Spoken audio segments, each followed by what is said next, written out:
Hey, so weird thing today. I have two scripts that didn't really make it into full videos on their own, and because I needed to get something out and my depression is killing me, I decided to package them together into a double feature. That is actually the most relatable thing I think she has ever said.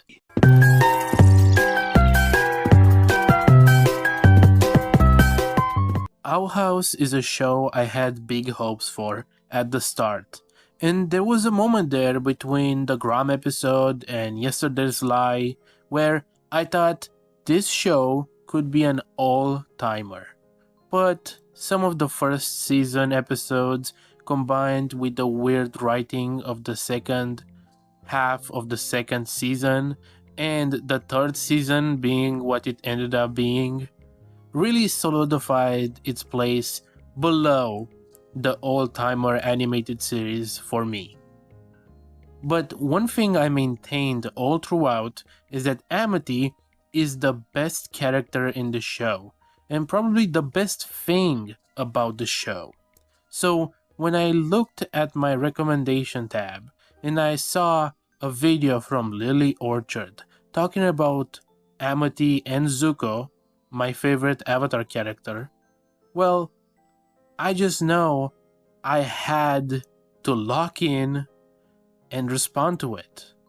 And if you want a more in-depth analysis of Amity herself as a character, I recommend my video talking about her exclusively.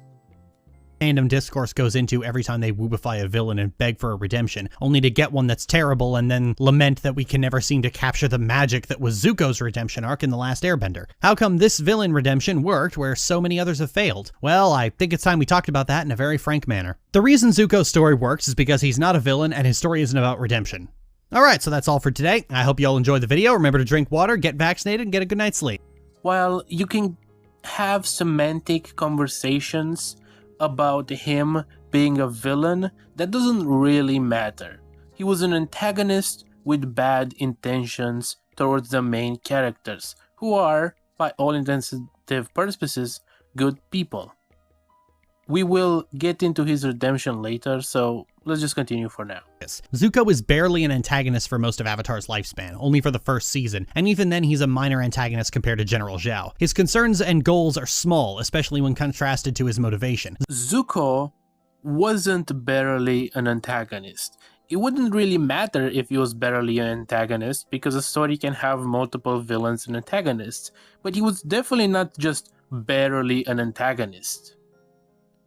Season 1 is a third of the series. Even if he was the antagonist of one season, it would still be a third of the series. That's first of all. Second of all, he was obviously still an antagonist by the end of season 2. He literally helped Azula, kill Aang. He helped her kill our main protagonist. And third of all, he rejoined with the Fire Nation for half of season 3 before finally turning on his father and helping the protagonist. Yes, he is conflicted, he is complicated, and ultimately a good person, but that doesn't mean he was an antagonistic force towards our characters, towards the characters we root for. Zuko is a victim of narcissistic abuse. His father withholds love and affection that should be given to him freely, and Ozai pits his siblings against one another to compete for his love. Very early in the series, we learn that Zuko's quest to find the Avatar and restore his honor is a false one. Zuko's crime was looking out for the safety and well-being of Fire Nation soldiers, and then being expected to duel his father in response to his supposed insolence. And his father permanently mutilated him for it. The first thing we learn about Zuko is that he needs to restore his honor, and then 2 episodes later, we learn that's a complete and total lie. I'm fond of saying that victims of abuse do not need to change, and this is partially because stories about abuse victims are very frequently devolve into either victim blaming or shaming a victim for being angry. I don't understand why she brings this up. Zuko's arc has very little to do with his forgiveness of his father.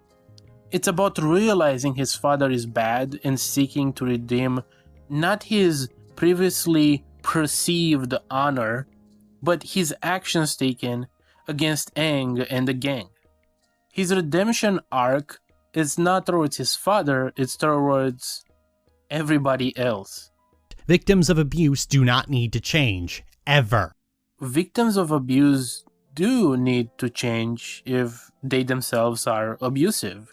The idea that just because you have been subjected to abuse means your actions are justified or you don't need any self-reflection or change or any growth is narrow and childish, dangerous even.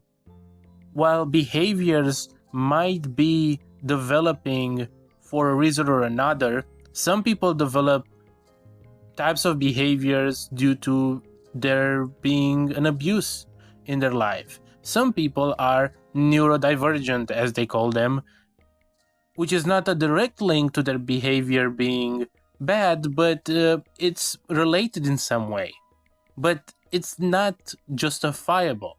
Just because there are preconditions that might affect your mentality and your life and might make it worse or harder, doesn't mean that the things you do aren't also to be put under scrutiny. Because absolutely nobody wants to just accept that their parent doesn't love them. I had to accept that when I was a kid, and I can speak from personal experience that it is completely and utterly devastating. In the past few months, I have seen way too much about Lilly and her life. I don't want to say against my will, because obviously I watched the videos that had her in the thumbnail, but definitely not because I was that curious. Let me put it that way.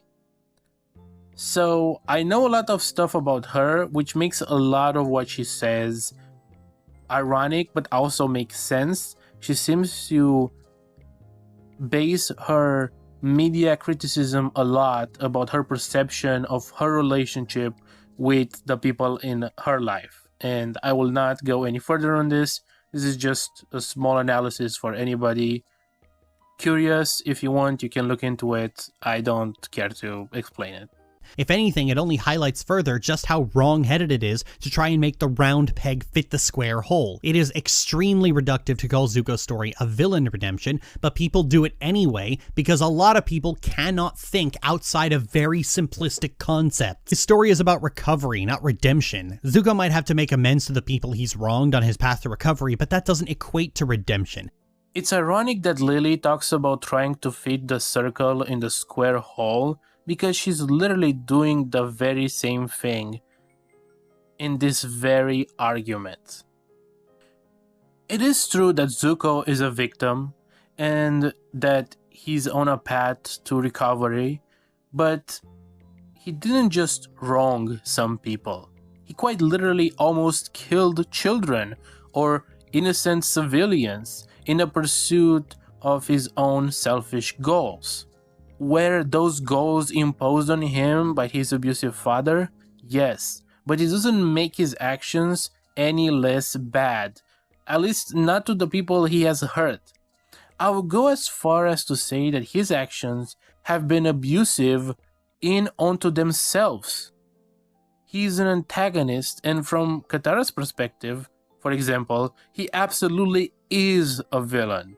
His redemption is about making amends with the people who he has wronged on his path to capturing Aang in order to start his own path of recovery.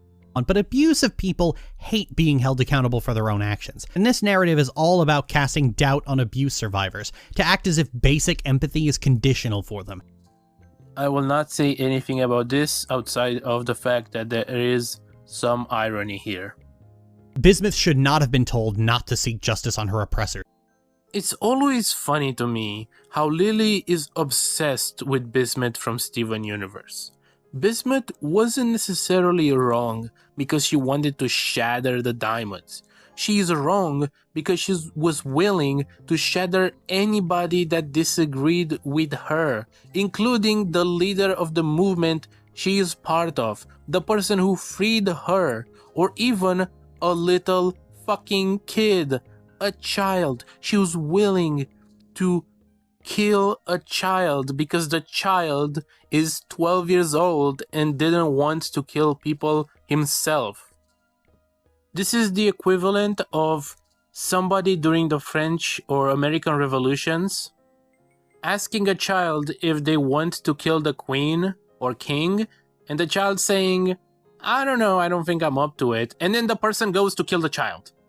Not only that, but part of Bismuth's plan was not just shattering the diamonds, believe it or not, it was actually shattering anybody in the diamond empire, in the gem empire, everybody that stood against her, including the soldiers, including the not soldiers, including the sapphires or rubies or pearls or whatever. Whoever didn't agree with her, she wanted to completely shatter. Now, keep in mind, those soldiers and those other subordinates were just as indoctrinated and abused as Bismuth, if not more, and are very much on the same playing field as someone like Zuko or Azula, if not worse. But Bismuth was still willing to shatter them.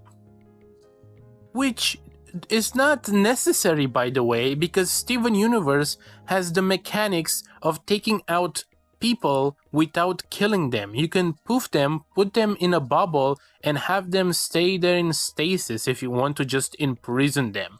It's not really hard to do that, but Bismuth didn't really care. She just wanted to kill them regardless. And of course, the counterpoint to this is what happened to Azula, who arguably went through an equal but different variety of abuse from Ozai, even to the point of her mother calling her a monster, and she's characterized as cold, heartless, and irredeemably evil. My own mother thought I was a monster. She was right, of course, but it still hurt. So what's the core theme here? In case it wasn't clear from the way Legend of Korra tortured Korra constantly for drama, the creators are misogynists. Same with Sylvanas and Valen. It's just misogyny. Azula is made to contrast Zuko. That's kind of the whole purpose of her character, is to show the difference between how raising and treating children in two different ways can have two different results. It's actually quite rare for abuse victims to turn around and become abusers themselves. And no, being snippy with people is not becoming an abuser, no matter what hypersensitive men like to believe. This is just not true. It's well documented as a phenomenon. It's not common, as in statistically is a small percentage, but in actions such as abuse, which is so insanely common, you probably know somebody who's been abused in some way. It still amounts to like millions of people. Zuko was not a villain. He was an abuse victim being given the justice, closure, and chance to recover that he deserved. And if you see a villain that reminds you of Zuko, then they should not have been a villain in the first place. This is why we will never have a villain redemption like Zuko, because to even get to the point where a villain can even resemble him, the writer has to already fuck up 6 ways from Sunday. I started thinking about the reception toward Amity in the Owl House, because while her character is fine, I mean, it's perfectly fine, it's not great, it's not terrible, it's just fine. It was both disappointing and yet completely expected the way people latched right onto Amity the moment she debuted in favor of every other character in the main and supporting. Observe how in this video, Lilly doesn't actually make an argument for why she's only fine compared to the other characters. Like, yeah, she tells us some surface level reasons for why she doesn't like her that much, but she doesn't ever put effort into explaining what characters are so much better than her and why they deserve the screen time she's getting. She vaguely gestures about Willow or Gus, but never actually finds anything interesting to say about them that would make their characters worthy of the treatment Amity has been given. I've talked about Amity in the past, expressing disappointment with the fact that for such a creative show, Owl House has so far stuck to a very rigid trope when it comes to this particular character. While Amity has improved as a character, that improvement is seen alongside the growth and development of every other character in the show, and as a result she remains the least interesting character in the Owl House. That's not inherently a negative, it's just someone has to be last. And of course she is, because she belongs to a character trope that never creates characters who are interesting or compelling on their own. The school bully is as small-time an antagonist as you can get, and rarely can they drive a plot on their own. she never says why she thinks it's such a creative show, so I can't really argue with her on the specifics, but I will say that even if you love the show, the Owl House is not exceptionally creative in its world or concepts, nor does it subvert the audience expectations that much. Unless, of course, you only watch children's cartoons or something, in which case, maybe it does subvert your expectations. And even then, ironically enough, the most subversive part of the show is Amity subverting the antagonist/rival trope pretty early into the series, and befriending Luz in her third appearance, and showing romantic interest by the fourth. I don't really understand what Lilly means by the least improved or developed. Episode 3 Amity and end of series Amity are probably the most different out of any characters except maybe Hunter. Season 1 is partially built around Amity's relationship with Luz and them developing a friendship, as well as restoring Amity's relationship with Willow.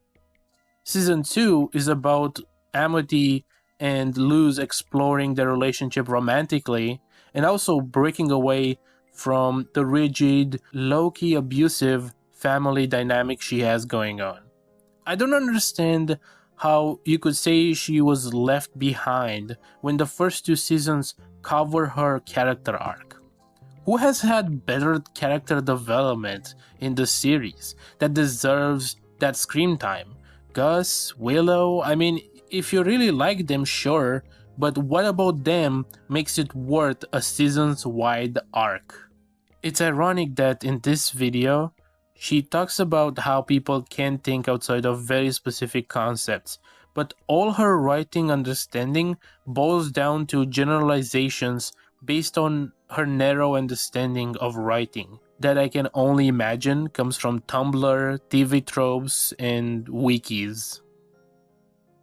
She writes off an entire character archetype because she only understands writing through the archetypes and couldn't conceive a character being more than their initial trope. Amity stopped being the school bully like 3 episodes into her appearances, which again is ironically the most subversive part of the story. Amity isn't enough of an abusive creep to be Catra, and her character arc isn't as explored enough to be Zuko. She's Diana, but gay. People get upset when you suggest that Amity's crush on Luz is the only thing she has going for her, but the sad reality is that Amity's crush on Luz is the only thing she has going for her. Most of her story is copy-pasted from other alpha bitch being humbled stories over the years. Calling a child character alpha bitch being humbled is definitely a choice. Not a good one, but I digress. While I agree, just like Princess Bubblegum and Marceline, Amity and Luz's relationship and dynamics get flanderized over time, being a couple kind of taking over and becoming their gimmick to some extent. The story is sure to introduce new dynamics or develop older ones for both of them. Hunter is a good example, of course, of someone who interacts with both of them differently and contrasts them in different ways. Amity's dynamic with him is reliant on the understanding she has for him as a person who also was confined by rigid family structures as well as cultural and societal pressures. And that's just one example off the top of my head. Am I crazy? Yes. Like, am I legit crazy here? Because it feels like I'm crazy. Yes, you are. For all her development, Amity has never really evolved beyond angst and being really insecure, and also overbearing parents.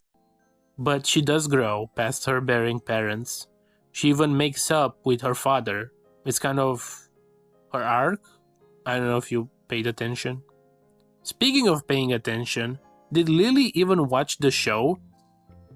Amity stopped being angsty pretty early on. Luz is the one becoming angsty later on, if anything. Unless by angst you literally just mean insecurity, which you do mention, but spoiler alert Lilly, everyone has insecurities in TV shows and especially in real life. Insecurities are this cool thing called writing device by which you can explore and develop characters. I know, it's kind of crazy. And it all fits that mold so well that the end result is just another one. And this is one of those videos where I can't do anything but throw up my hands and say, I don't get it. I really don't get it. People were shipping Lumity before Amity even had become a friend when Willow was right there. And this is where it's all coming from. All of this would have been avoided, our time would have been spared if you just said at the start that you just wanted Luz to end up with Willow, because of course you did. Willow is a pretty cookie cutter, nice, cute, conflict-free character, which is what Lilly prefers. So when Amity, with all her animosity and conflict, came in, Lilly already had her opinions formed. I bet it's one of the reasons she doesn't like Hunter. He's relatively complicated and morally challenged as a character, and develops a friendship with Luz and a romance with Willow. In a way, Amity and Hunter are everything she hates. Speaking of things she hates, white people. Hunter is a magnet for fandom racism and misogyny. Now, I'm not the critical drinker over here crying about how my wife left me and minorities are in my blockbuster slop movies, but I do genuinely believe Lilly has this weird fixation with white people or race or whatever, for whatever reason. And again, I'm not a critical drinker. My belief comes from her consistent insistence that Amity and Hunter are bad characters that got screen time and fans just because they're white, and also the fact that she just doesn't like them because they're white.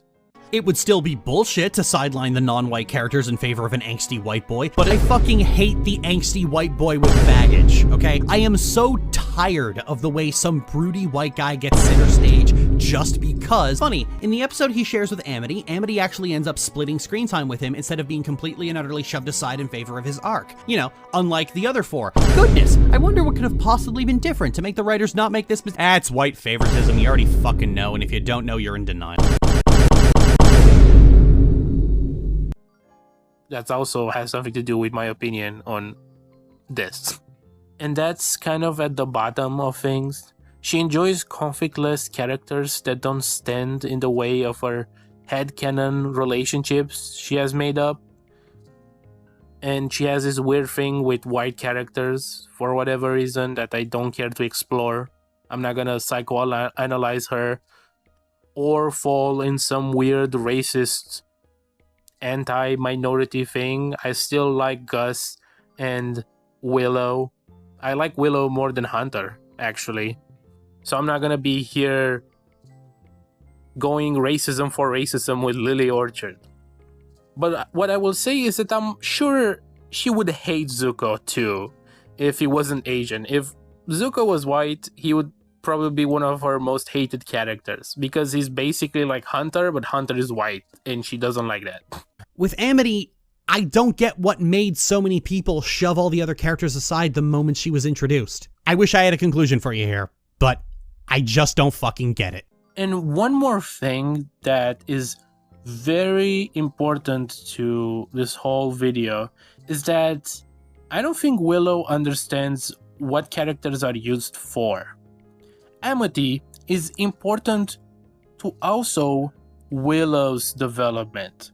Her biggest and most important character moment is a byproduct of her relationship with Amity, or the implications of their friendship falling apart. Their relationship informs us about the world they live in. Amity's character connects directly to the world, regime, and the character of Belos himself. She's the perfect example of a child being indoctrinated into bad behaviors and breaking out of it all. It's a microcosm of what needs to happen to the Boiling Isles at large. Think of Amity as your average witch her status as witch society, and her parents as the emperor himself. It all makes sense when you analyze it that way. And that's why she is important to the series, and that's why she's my favorite character in the series. Among everything I said in my other video when I only talk about Amity, so go check that one out.